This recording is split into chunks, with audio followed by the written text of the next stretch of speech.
Students, some of our in some of our periods we have learned about common nouns. I remember that I have taught you common nouns part 1 on page number 22 and common nouns part 2 on page number 29. So today we are moving towards common nouns part 3 and common nouns part 4 on page number 34. Now we see that common nouns we can classify the common nouns as common nouns as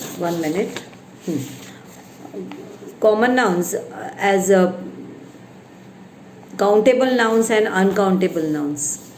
तुम्हाला आठवत असेल common nouns म्हणजे सामान्य नामांचं आपण 2 प्रकार पाहिले होते. त्या प्रकारांमध्ये एक होता मोजता येणारी नामं आणि मोजता न येणारी नामं. आज आपण कॉमन नाउन्सच्याच आणखी 2 प्रकारांकडे वळणार आहोत आणि ती 2 प्रकार अगदी वेगळे आहेत. काउंटेबल आणि अनकाउंटेबल नाउन्स पेक्षाही वेगळे. Common nouns can be classified in one more way, that is called concrete nouns and abstract nouns. बघा, कॉमन नाउन्स आणखी 2 प्रकारे आपण क्लासिफाय करू शकतो.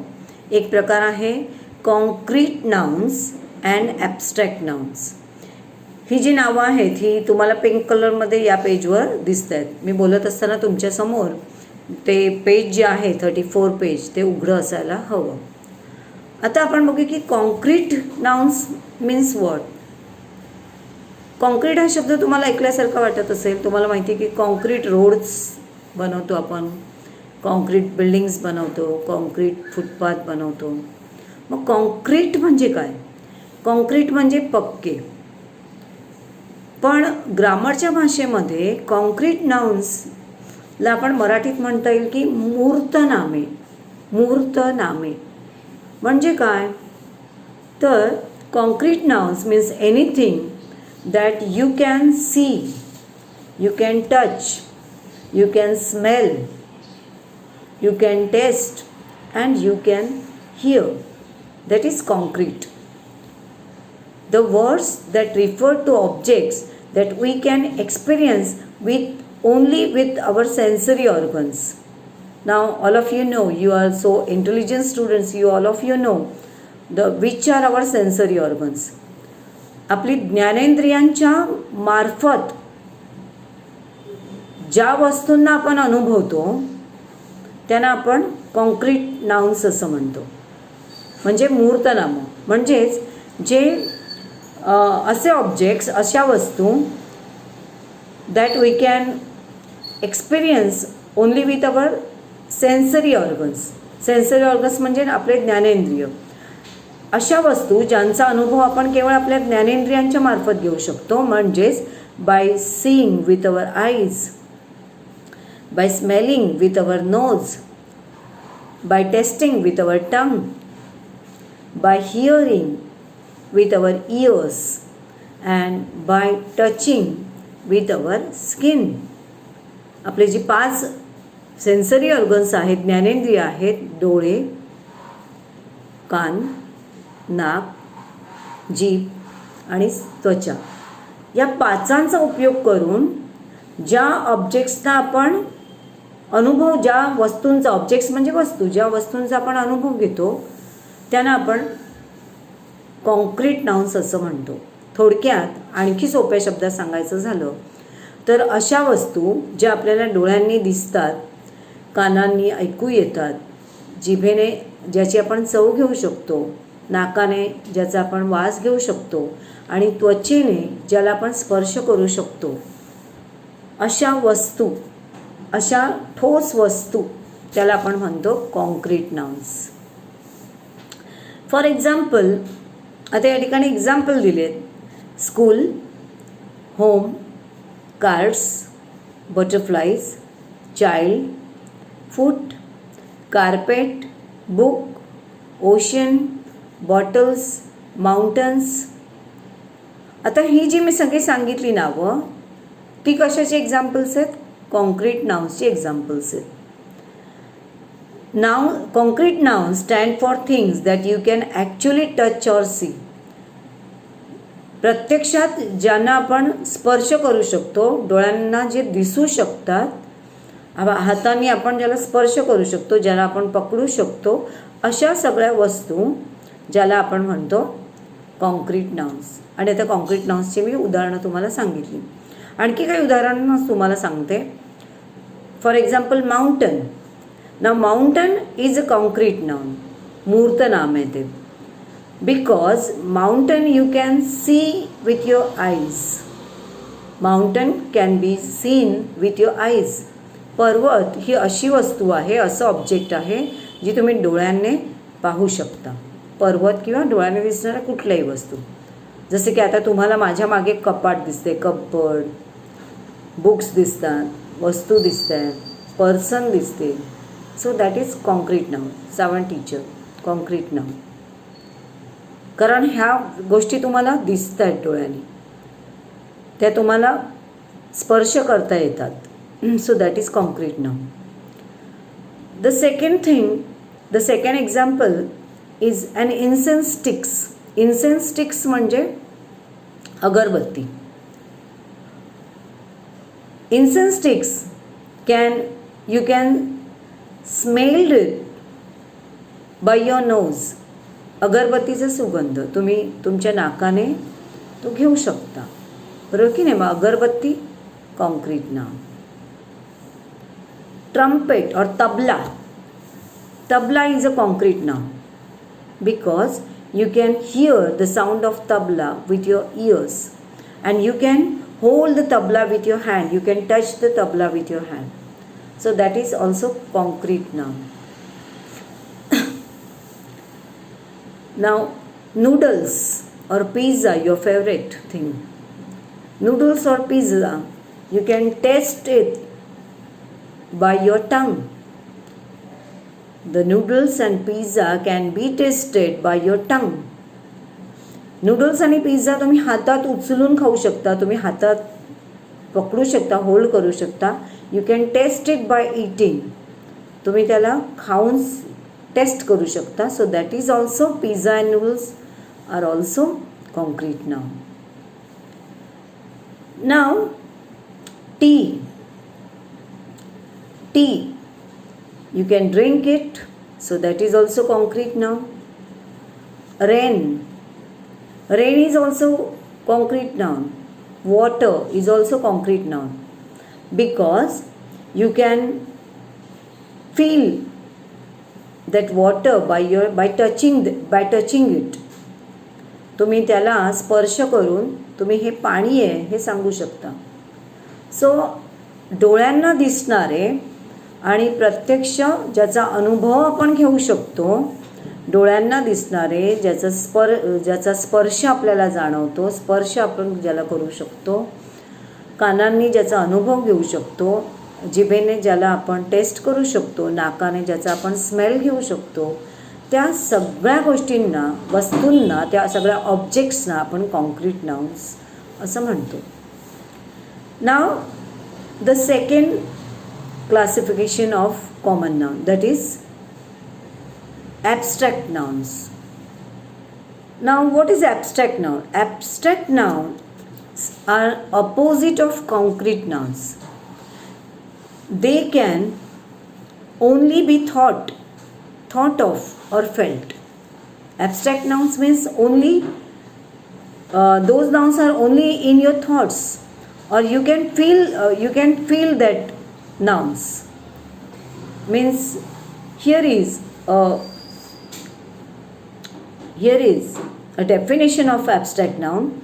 Abstract nouns stand for ideas, qualities, feelings, actions, etc. Abstract noun म्हणजे ज्याला आपण मराठीत अमूर्त नामे असं म्हणू शकतो, म्हणजे ज्याची मूर्ती नाही.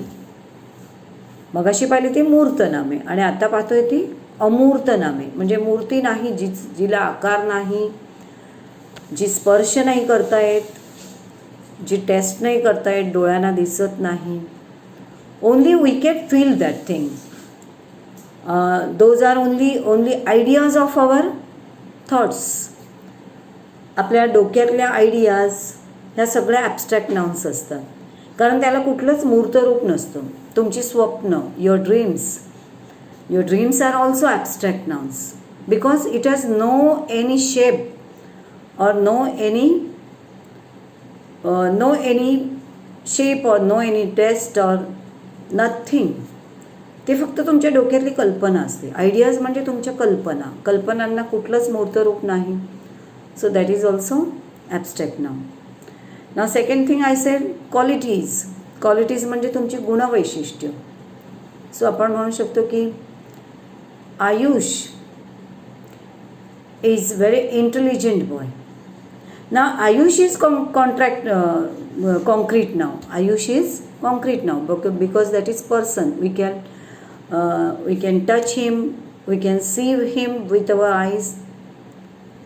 That is concrete. But Ayush is intelligent boy. Boy is also concrete now. But intelligence is not concrete now. Ayush हा बुद्धिमान मुलगा आहे, इंटेलिजंट आहे, पण त्याची जी इंटेलिजन्स आहे, त्याची जी बुद्धिमत्ता आहे, मी म्हटलं की आयुषकडे खूप बुद्धिमत्ता आहे, पण बुद्धिमत्ता आहे, तेज आहे. मग बुद्धिमत्ता आणि तेज या गोष्टी ज्या आहेत त्या आपल्याला डोळ्याने दिसतात का? नाही दिसत ना, डोळ्याने दिसत नाही, पण आपण म्हणतो की तो बुद्धिमान आहे. मीन्स त्या डोळ्याने दिसत नाही, परंतु अनुभवावरून आणि आपल्या एक्सपिरियन्समधून आपण त्या फील करू शकतो. सो अशाच गोष्टींना आपण म्हणतो ॲबस्ट्रॅक्ट नाउन.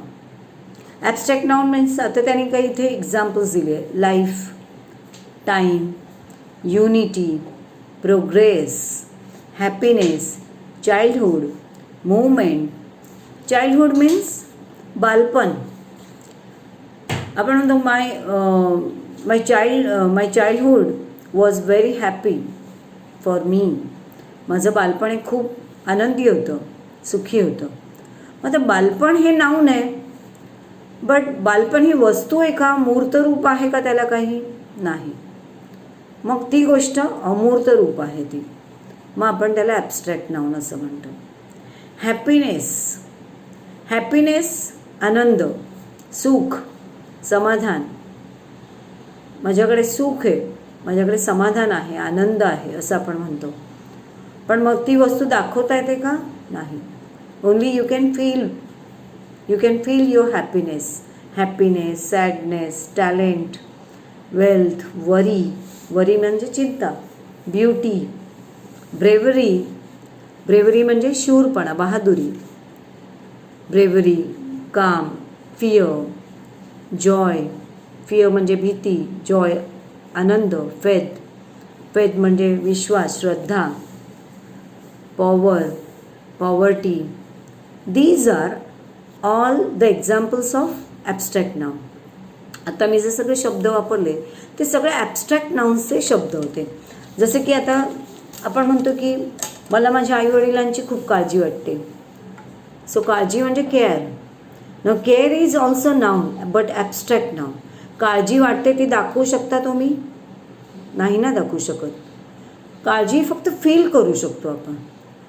म्हणजे आपल्याला वाटत असते, आपल्या मनामध्ये काळजी असते, पण ती दाखवू नाही शकत आपण, ती मूर्त रूपात नाही. So you can call that abstract noun. Worry, fear, happiness, these are only experience, these are only feelings. या फक्त भावना आहेत आपल्या मनातल्या. त्यानंतर आपल्या डोक्यात असणारे विचार हे सुद्धा ॲबस्ट्रॅक्ट नाउन्सचेच प्रकार आहेत.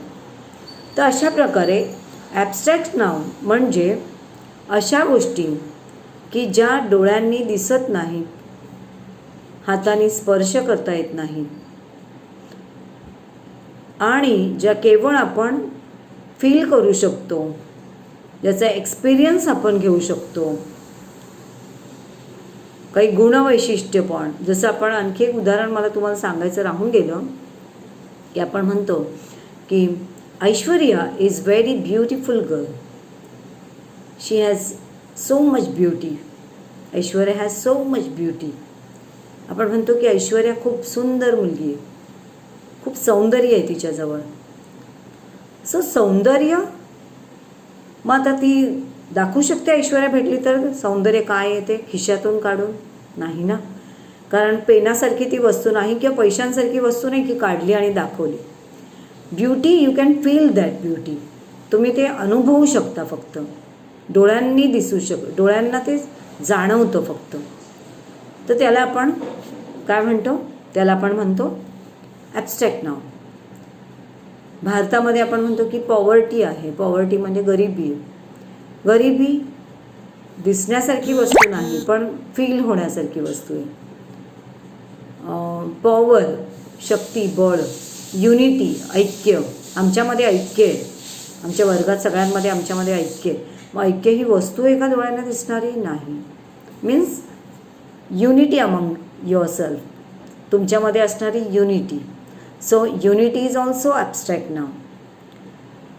सो आज आपण या ठिकाणी नाउन्सचे, कॉमन नाउन्सचे आणखी 2 प्रकार पाहिले. यापूर्वी आपण countable nouns and uncountable nouns हे प्रकार पाहिले होते. आज आपण पाहिले ते contract noun, I am very sorry. आज आपण पाहिले ते 2 प्रकार आहेत, concrete noun and abstract noun. परत एकदा रिपीट करते. कॉन्क्रीट नाउन्स म्हणजे डोळ्यांना दिसणारी, कानांना ऐकू येणारे, जिभेला चव दाखवणारे, जीभ ज्याची चव घेऊ शकते, डोळे ज्याला पाहू शकतात, हात ज्यांना स्पर्श करू शकतात, अशा मूर्त रूपातल्या सगळ्या वस्तू ह्या कॉन्क्रीट नाउन्समध्ये येतात. आणि जे एकदम विरुद्ध कॉन्क्रीट नाउनचे, जे डोळ्यांना दिसू शकत नाही, कानांना ऐकू येत नाहीत, त्वचेला जे फील होत नाही, ज्याला आपण पकडू शकत नाही, ज्याला आपण होल्ड करू शकत नाही, जे केवळ स्पर्शाने जाणू शकतात, किंवा एखाद्या माणसाच्या स्वभावातली गुणवैशिष्ट्ये. जसं आपण म्हणतो की माझी आई, my mother is very kind. Kindness is also abstract noun. Kindness म्हणजे दयाळूपणा, प्रेमळपणा. मग प्रेमळपणा आणि दयाळूपणा आपण खिशातून काढून दाखवू शकतो का? नाही, कारण ती वस्तू नाही. मग ही केवळ जाणवणारी गोष्ट आहे. So kindness, cruelty, rudeness, these are also abstract nouns. Abstract noun म्हणजे जे केवळ आपण ॲक्च्युली जे आपण ज्यांना टच करू शकत नाही, डोळ्यांनी पाहू शकत नाही, जी आपण केवळ फील करू शकतो, अशा कल्पना, संकल्पना, आयडियाज, ड्रीम्स, फिलिंग्स, क्वालिटीज, गुणवैशिष्ट्ये, यांना आपण म्हणतो ॲब्स्ट्रॅक्ट नाउन्स. तर आज आपण हे 2 प्रकार या ठिकाणी शिकलो. कॉमन नाउन्समध्ये 4th जो पार्ट आहे तो आता आपण पाहतोय. त्याच्याच खाली आहे की common nouns, every and each common nouns has its plural form. प्रत्येक कॉमन नाउनना प्ल्युरल फॉर्म असतो, अनेक वचन रूप असतं. आपण प्ल्युरल फॉर्म्स अनेक प्रकारचे पाहिलेत की बरेचदा प्ल्युरल फॉर्म्स हे एस सफिक्स लागून, सफिक्स म्हणजे मागे लागतं, नंतर लागतं शेपटासारखं, त्याला आपण सफिक्स म्हणतो. मागे आपण सफिक्स आणि प्रिफिक्स हा पण ग्रामरमधला भाग शिकलो. तर S suffix, E S suffix, IES suffix लागून अनेक प्ल्युरल फॉर्म्स बनताना आपण पाहतो. जसे की boy, boys, girl, girls, bottle, bottles. S suffix लागला आणि प्ल्युरल फॉर्म झालं. आता आपण बघूया ES कुठे लागतो.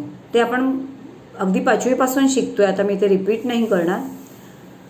ES benches, watches, fishes, boxes, ES suffix लागून प्ल्युरल फॉर्म्स झालेले आपण पाहिले की ज्यांच्या शेवटची अक्षरं SOXCH आणि SH असतात त्यांचे प्ल्युरल फॉर्म्स ES सफिक्स लागून होतो.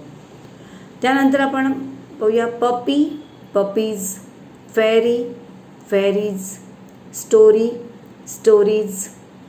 हा पण आपण एक प्रकार पाहिला होता की ज्यांच्या शेवटचं अक्षर वाय आहे आणि वायच्या अगोदर एखादं कॉन्झोनंट आहे म्हणजे व्यंजन आहे, तर त्या वायचा लोप होतो आणि त्या जागी आय एस प्रत्यय लागतो. सो आय एस प्रत्यय लागणारे प्लुरल फॉर्म्स पण आपण बघितले. आज आपण थोडंसं हे जे आत्ता मी तुम्हाला सांगितले ह्याला आपण रेग्युलर प्लुरल फॉर्म्स म्हणतो, ज्याला आपण म्हणतो रेग्युलर प्लुरल्स म्हणजे नियमित अनेकवचनी रूपं. आज मी तुम्हाला जे शिकवणार आहे ते आहे इरेग्युलर प्लुरल्स. काही शब्दांचे प्लुरल्स हे एस, ई एस किंवा आय ई एस न लागता वेगळ्या प्रकारे त्यांचे प्लुरल फॉर्म्स होतात. हे पण आपण 5वीपासून पाहिलेलं आहे, पण आता इथे प्रत्यक्षात पुन्हा एकदा अभ्यासायला आहे म्हणून मी त्याविषयी फक्त एक धावतं बोलणार आहे की काही जे नाउन्स आहेत त्यांचे प्लुरल फॉर्म्स हे इरेग्युलर असतात, म्हणजे नेहमीसारखे एस, ई एस किंवा आय एस लागून होत नाही, तर त्यांची रूपं बदलतात किंवा त्यांच्यातले जे वॉवेल्स आहेत म्हणजे स्वर जे आहेत ते स्वर बदलतात आणि स्वरांच्या जागी वेगळे स्वर येतात. आधीचा जो स्वर आहे त्याच्या जागी वेगळा स्वर येतो आणि त्यांचे प्लुरल फॉर्म्स बनतात. फॉर एक्झाम्पल आता इथे पहिलं दाखवलेलं आहे पहा, चाइल्ड, चिल्ड्रन म्हणजे चाइल्डला आर्यन लागला. ऑक्स, ऑक्सन, ऑक्स म्हणजे बैल, अनेक बैल असतील तर ऑक्सन. आपण 5वीपासून हे सगळे शब्द पाहत आलो. माऊस, माऊसचं प्लुरल कसं होतं बघा, माईस, MIC. लाऊस, लाईस, सेम तसंच LIC. लाऊस म्हणजे जनावर. मॅन, मेन म्हणजे मॅन ह्या शब्दामध्ये मधलं अक्षर ए आहे, ए वॉवेल आहे, त्या जागी एच्या जागी ई हे वॉवेल येतं आणि त्याचं प्लुरल फॉर्म बोलतो मॅन, मेन. Woman, women.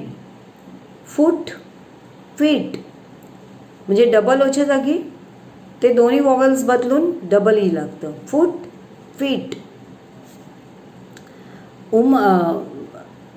गूज, गीज अलनुष्काच्या लेसनमध्ये आले होते. Goose, geese. Tooth, teeth.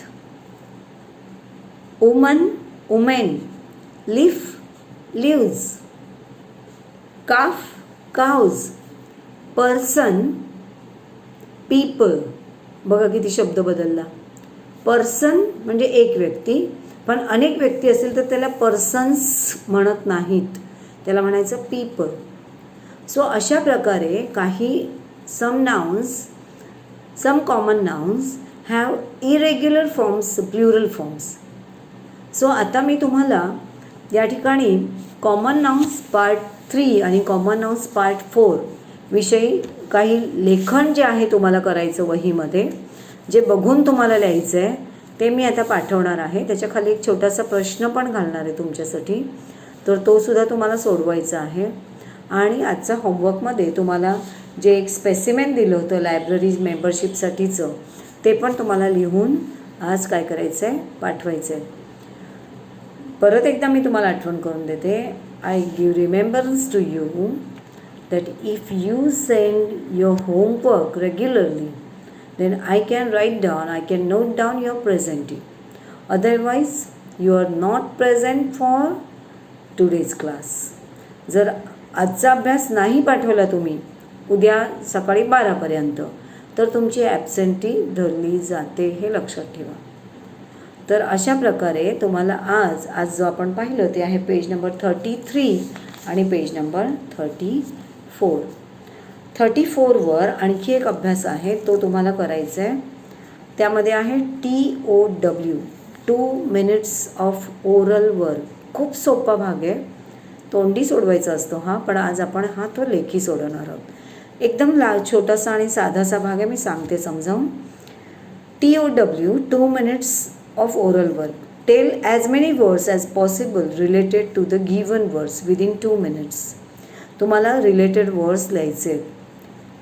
Light, त्याचं एक्झाम्पल दाखवलं. लाईट हा जो शब्द आहे तर लाईट्सशी रिलेटेड वर्ड्स कुठले? Bright, star, day, bulb, tubelight, sun. अशा प्रकारे तुम्ही त्याच्याशी रिलेटेड वर्ड्स लिहायचे. आता अर्थ हा जो वर्ड आहे, अर्थ म्हणजे पृथ्वी, सगळ्यांनाच माहिती आहे. मग त्याच्याशी रिलेटेड वर्ड्स, प्रत्येक शब्दाचे फक्त 5 शब्द लिहायचे रिलेटेड. किती शब्द लिहायचे? अर्थशी रिलेटेड 5 शब्द. त्यानंतरचा वर्ड आहे टर्बन. टर्बन म्हणजे फेटा, पगडी, त्याच्याशी रिलेटेड 5 शब्द लिहायचे. जसं की cotton turban, silk turban, golden turban, अशा प्रकारे तुम्ही ते शब्द वापरू शकता. स्लीपी, स्लीपी म्हणजे झोप आलेला माणूस, स्लीपी. आणि पिजन्स, पिजन्स म्हणजे कबुतर. या प्रत्येक वर्डशी रिलेटेड 5-5 वर्ड्स तुम्हाला लिहायचे आहेत. तर अशा प्रकारे आज तुम्हाला 3 अभ्यास दिले गेले आहेत. एक म्हणजे जी स्पेसिमेन आहे application form for library membership, तो तुम्हाला भरून पाठवायचा आहे, लिहून पाठवायचं आहे. दुसरं आहे तुम्हाला मी common nouns part 3 and common nouns part 4चा जे लेखी भाग देते तो जसाच्या तसा कॉपी करायचं आहे. त्याच्या खाली एक प्रश्न दिला आहे, तो सोडवायचा आहे लगेच त्याच्यानंतर. आणि त्याच पेजवर, पेज नंबर 34वर जर TOW दिलं आहे तेही सोडवायचं आहे. एका खालोखाल व्यवस्थित ते शब्द लिहायचे आहेत. जसे की लाईट हा शब्द लिहिला तर नंबर 1ला लाईट लिहून त्याचे 5 रिलेटेड वर्ड्स बाजूला लिहायचे. समजा दुसरा शब्द तुम्ही लिहिला आहे अर्थ, तर अर्थ हा शब्द लिहून अर्थशी रिलेटेड 5 शब्द बाजूला, असे तुम्हाला ते 5 वर्ड्स लिहून पाठवायचे. तर अशा प्रकारे आय होप की तुम्हाला हा भाग आजचा समजलेला असेल. आणि पुढच्या पिरियडला आपण वी शॉल ओव्हरकम ही पोएम शिकणार आहोत. तर ती सर्च करून त्याची चाल हम होंगे कामयाब अशी जी चाल आहे ती चाल इथे लावून बघायची आहे आणि ती गाऊन बघायची आहे. So till then, good bye students and have a nice night and day ahead.